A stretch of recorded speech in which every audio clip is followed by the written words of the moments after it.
சாமானிய மக்கள் இருக்காங்க. அவங்களுக்கு வந்து இந்த விக்கல் ஆபத்தானது, இந்த விக்கல் ஆபத்து இல்லாத விக்கல் அப்படிங்கிறது எப்படி கண்டுபிடிக்கிறது? அதற்கு வந்து விக்கல் வந்தவங்க வந்து அந்த விக்கல் ஆரம்பிக்கிறதுக்கு முன்னாடி அவங்க செய்த செயல்பாடுகளை வந்து யோசிச்சு பார்க்கணும். வயிறு வந்து இரைப்பை ஸ்டமக் வந்து ரொம்ப ஓவர் டிஸ்டென்ஷன் ஆகிறது வந்து விக்கலுக்கான மிக அ அதிகப்படியான காரணம், ஆபத்து இல்லாத காரணம்.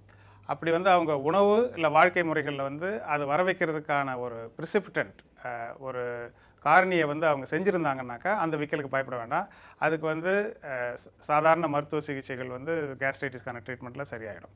நான் ஏற்கனவே சொன்ன மாதிரி ஹார்ட் அட்டாக் மாரி வந்து நெஞ்சு வலி, மூச்சு விடுறது, படபடப்பு, இல்ல ஸ்ட்ரோக் மாதிரியான உடல் பாகங்கள் செயலிழப்பு, இல்ல பேச்சுல மாற்றம், இல்ல முகத்துல மாற்றம், இல்ல வந்து நீண்ட நாள் நீடிக்கிற விக்கல், உடல் எடை குறையுது, சாப்பாடு முழுங்குறதுல கஷ்டமா இருக்கு. இப்படி வந்து கவலைப்படும்படியான கால நீட்டிப்பு, இல்ல கூட வர்ற அறிகுறிகள வச்சு தான் நம்ம கவலைப்படணும்.